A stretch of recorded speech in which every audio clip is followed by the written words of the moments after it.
bit tired, so we're gonna get through this together. But this is chapter 3 of Book Lovers. 3. The man's emerald green eyes go wide. "Sorry," he cries as I swiftly sidestep the door without any damage. It's not often that I'm stunned into silence. Now, though, I'm staring, silent and agog, at the most gorgeous man I've ever seen. Golden blonde hair, a square jaw, and a beard that manages to be rugged without looking unruly. He's brawny. The word pops into my head, supplied by a lifetime of picking over Mom's old Harlequin paperbacks. His flannel shirt snug, the sleeves rolled up his tan forearms. With a sheepish smile, he steps aside, holding the door for me. I should say something, anything. "Oh no, my fault. I was in the way."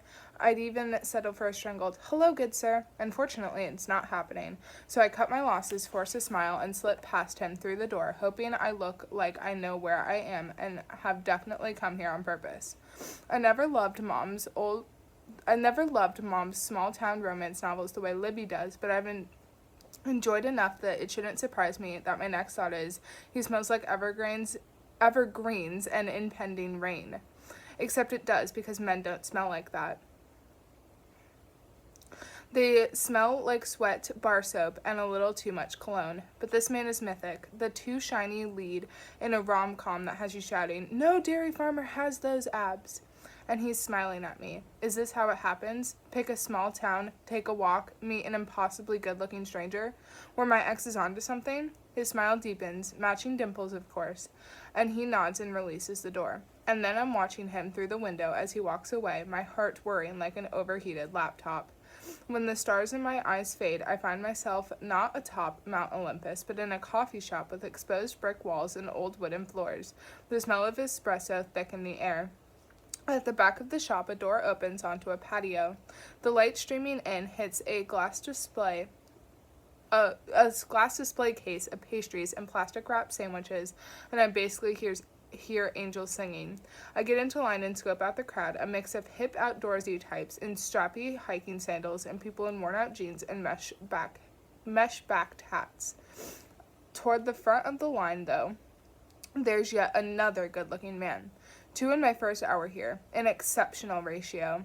He's not as striking as the door-holding Adonis, but good-looking in the way of a mere mortal, with coarse, dark hair and a lean elegance. He's around my height, maybe a hair taller or shorter, dressed in a black sweatshirt whose sleeves are pushed up and olive trousers with black shoes I have no choice but to describe as sexy. I can only see his face in profile, but it's a nice profile. Full lips, slightly jutted chin, sharp nose, eyebrows halfway between Cary Grant and Groucho Marx. Actually, he kind of looks like Charlie Lastra, a lot like him. The man glances sidelong at the display case, and the thought pops into my brain like a series of bottle rockets. It's him, it's him, it's him. My stomach feels like someone tied it to a brick and threw it over the bridge. There's no way. It's weird enough that I'm here. There's no way he is too. And yet, the longer I study him, the more unsure I am. Like when you think you spot a celebrity in person, but the longer you gawk, the more sure you become that you've never actually looked at Matthew Broderick's nose before. And for all you can remember, he might not have one at all. And when you try to draw a car during a game of Pictionary and find out you have no idea what cars look like. The person at the front of the line pays, and the queue shifts forward, but I duck out, tucking myself on the far side of a bookshelf filled with board games. If it really is Charlie, it would be mortifying for him to see me hiding here, like seeing your strategist teacher outside a teens-only club while wearing a crop top and fake belly-button ring. Not that I had experienced that one, and that one was in parentheses, and then in brackets, the I did, but it's not, and I can put this to rest easily, maybe. I get out my phone and open my email app, searching his name. Aside from our first heated email exchange, there's only one more recent message from him. The mass email he sent with his new contact information when he moved from Wharton House to become an editor-at-large at Logia 6 months back. I tap out a quick email to the new address. "Charlie, new MS in the works. Trying to recall. How did you feel about talking animals? Nora." It's not like I expect an out-of-office reply to detail where he's traveling or what precise coffee shop he's likely to be in, but at least I'll know if he's away from work. but my phone doesn't beep with an auto reply. I peer around the shelf. The man who may or may not be my professional nemesis slides his phone from his pocket, head bowing and lips thinning into an unimpressed line. Only they're still too full, so basically he's pouting.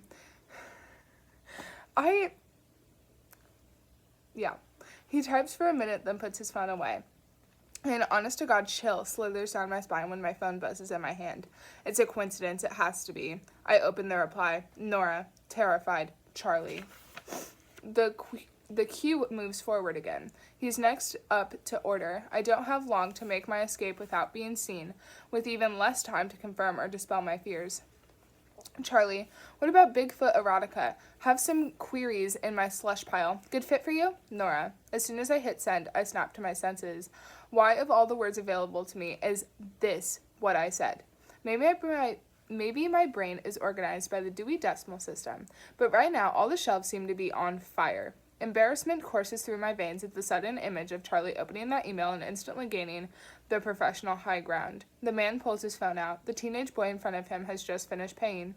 The barista summons maybe Charlie forward with a cheery smile, but he mumbles something and steps out of line. He's halfway facing me now. He gives his head a firm shake, the corner of his mouth twisting into a grimace. It's got to be him. I'm sure of it now, but if I run for the door, I'll only draw his eye.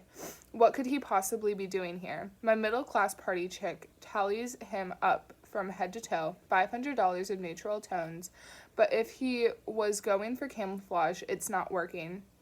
He might as well be standing under a movie theater marquee advertising the out-of-towner with an arrow pointed straight at his peppery hair. I face the bookshelf, putting my back to him and pretending to peruse the games. Considering how short, not to mention asinine, my message was, he takes a surprisingly long time to reply. Of course, he could be reading any number of emails other than mine. I nearly dropped my phone in a frenzy to open the next message. No firm opinions as of yet, but extreme curiosity. Feel free to forward to me. I check over my shoulder. Charlie has rejoined the queue. How many times can I keep making him get out of line? I wonder with a thrill. I understand being glued to your phone when it comes to important work-related things, but I'm surprised the instinct runs so deep that he thinks a message about Bigfoot erotica requires an immediate response. I do actually have a Bigfoot erotica submission in my inbox. Sometimes when my boss is having a rocky day, I'll do a dramatic reading from Bigfoot's Big Feet to cheer her up. Oh my god, that's horrible.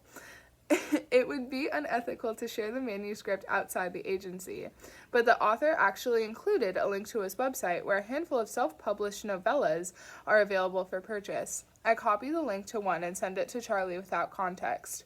I glance back to see him scowling down at his phone. A reply buzzes in. This costs 99 cents. ... I reply, I know, such a bargain. If my professionalism is a gel manicure, then Charlie Lastra is apparently the industrial-grade acetone capable of burning right through it. I search for his name on Venmo and send him 99 cents. Another email comes in a second later. He sent the $1 back to me with the note, I'm a grown man, Nora. I can buy my own Bigfoot erotica. Thank you very much.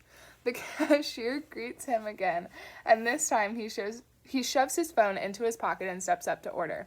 While he's distracted, I take my chance. I am famished. I am desperate to know what he's doing here, and I am half running toward the door. No freaking way, Libby cries. We're sitting at a rough-hewn wooden table in the cottage, devouring the breadsticks and salads we ordered from Antonio's Pizza. I had to trek back down to the mailbox to collect the order when the delivery guy said he wasn't allowed to climb the stairs for insurance reasons. Sounds made up, but okay. The guy who was so rude about Dusty's book, Libby clarifies. I nod and stop a surprisingly juicy tomato in the salad, popping it into my mouth. What's he doing here? She asks. I don't know. Oh my gosh, she says. What if he's a once-in-a-lifetime superfan? I snort. I think that's the one possibility we can rule out. Maybe he's like Old Man Whittaker in Once, just afraid to show his true feelings. Secretly, he loves this town and the book and the widowed Mrs. Wilder. I'm actually unbearably curious, but we're not going to solve the mystery by guessing. What do you want to do tonight? Shall we consult the list? She digs the sheet out of her bag and smooths it on the table. Okay, I'm too tired for any of this. Too tired, I say, to pet a horse and save a local business? Even after your nap? You think 40 minutes is enough to make up for 3 weeks of Bea crawling into bed with us after a nightmare? I wince. Those girls must have an internal body temperature of at least 300 degrees. You can't sleep next to them without waking up drenched in sweat with a tiny, adorable foot digging into your rib cage. You need a bigger bed, I tell Libby, pulling my phone out to start the search. Oh, please, Libby says. We can't fit a bigger bed in that room. Not if we plan on ever opening our dresser drawers.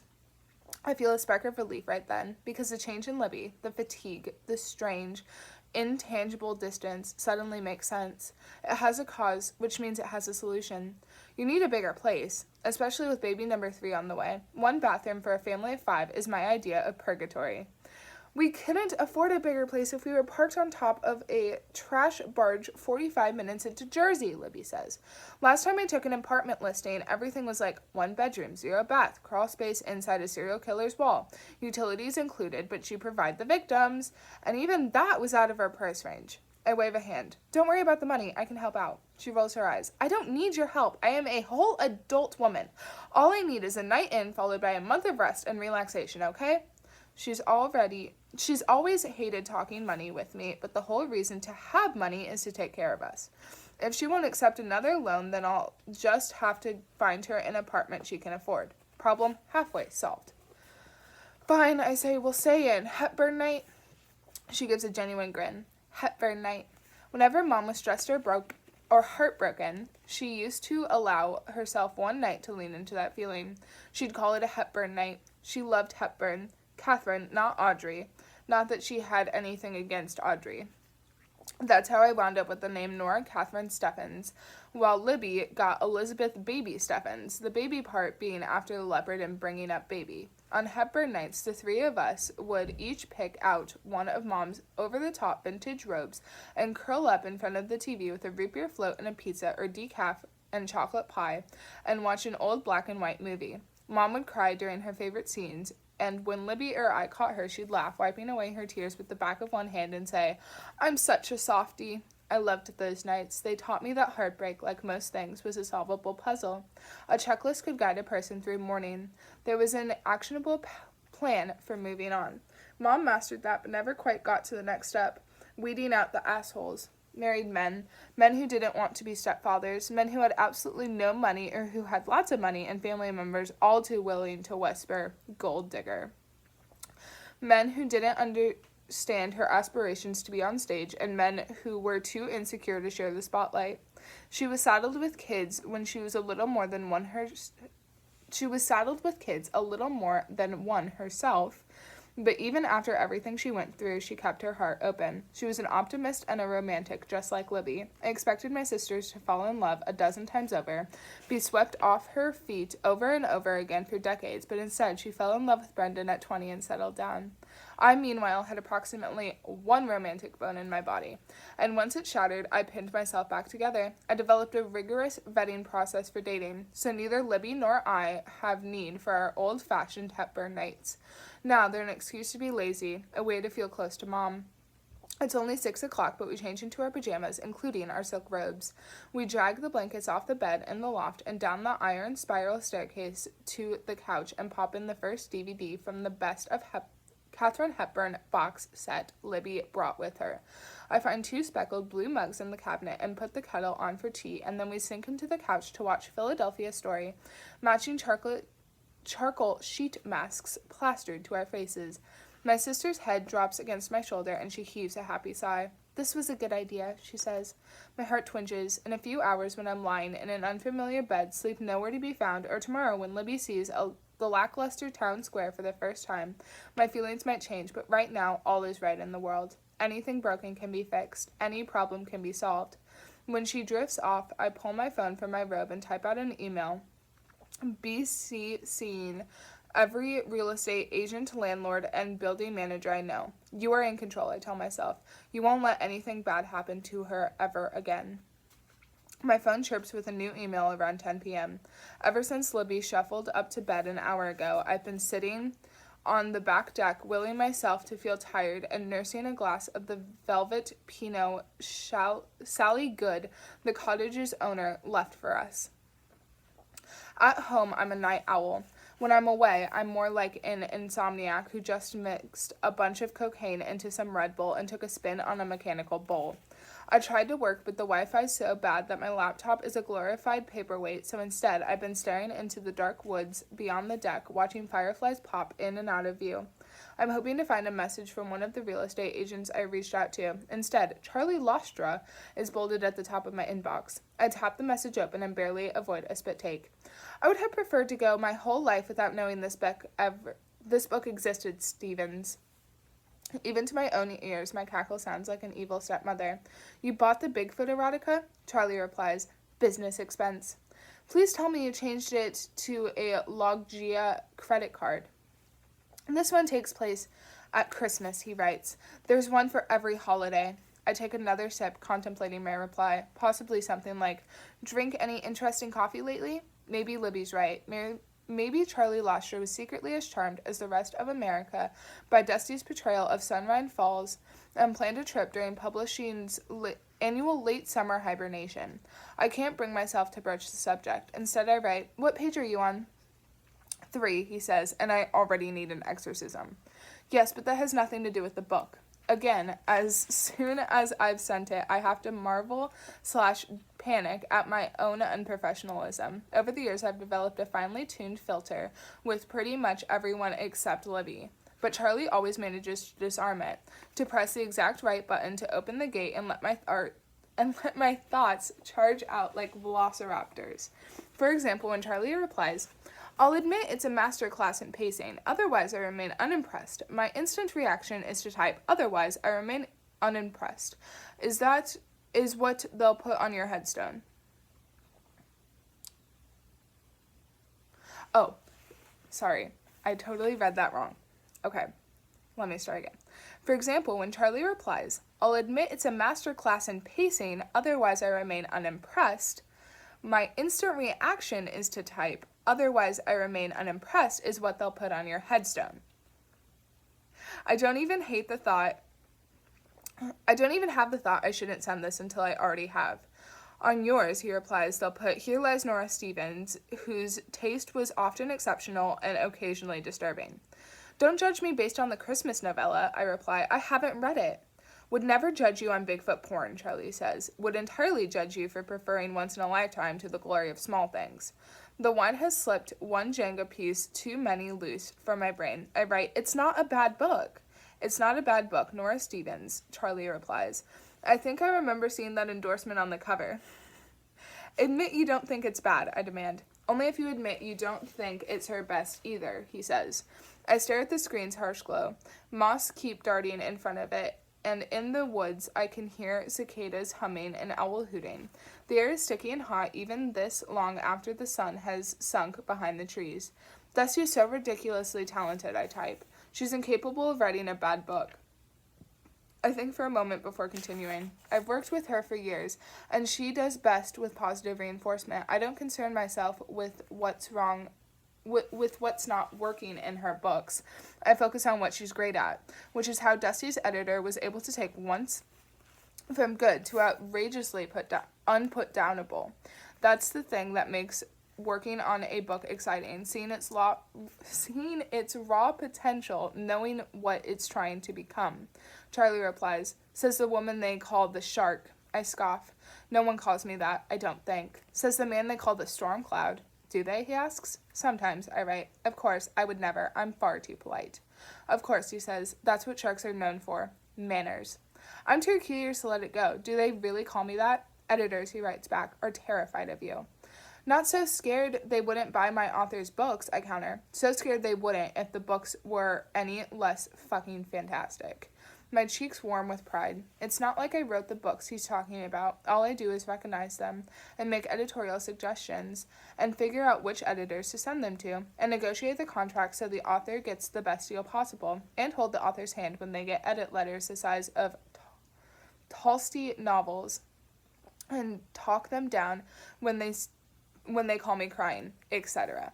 Do you think, I type back, it has anything to do with my tiny eyes and gigantic gray head?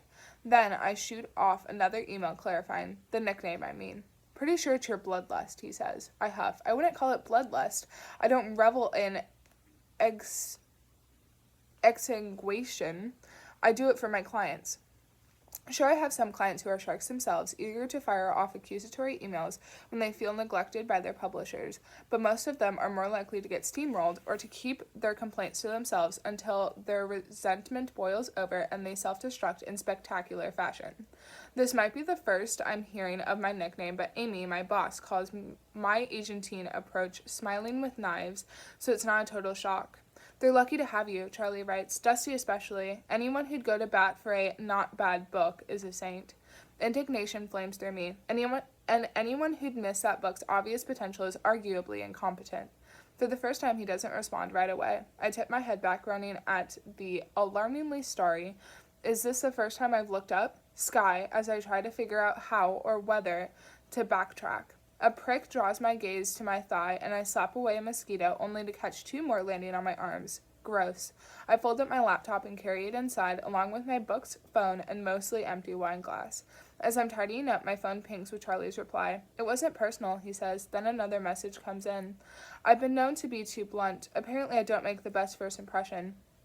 And I reply, am actually known to be very punctual. You caught me on a bad day. What do you mean, he asks. That lunch, I say. That was how this all started, wasn't it? I was late, so he was rude, so I was rude back, so he hated me, so I hated him, and so on and so forth. He doesn't need to know I'd just gotten dumped in a 4-minute phone call, but it seems worth mentioning those were extenuating circumstances.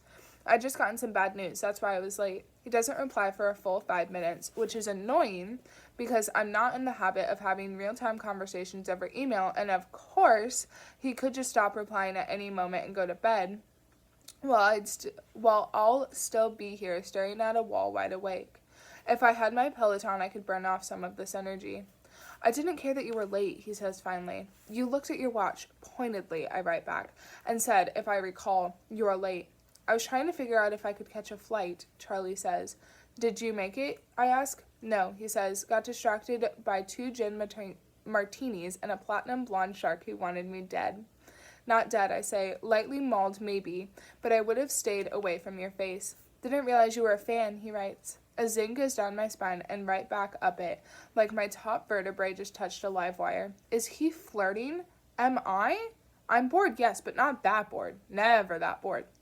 I deflect it, just trying to watch out for your eyebrows. If anything happened to those things, it would change your entire stormy scowl, and you'd need a new nickname. If I lost my eyebrows, he said. Somehow, I think there would be no shortage of new nicknames available to me. I'm guessing you'd have some suggestions? I need time to think, I say. Wouldn't want to make any rash decisions. No, of course not, he replies. Seconds later, another line follows. I'll let you get back to your night. And you to your Bigfoot novella, I type, then backspace and force myself to leave the message unanswered. I shake my head, trying to clear the image of growly Charlie Lostra scowling at his e-reader in a hotel somewhere nearby, his frown deepening whenever he reaches something salacious. But that image, it seems, is all my brain wants to dwell on. Tonight, when I'm lying in bed, wide awake and trying to convince myself the world won't end if I drift off, this is what I'll come back to, my own mental happy place.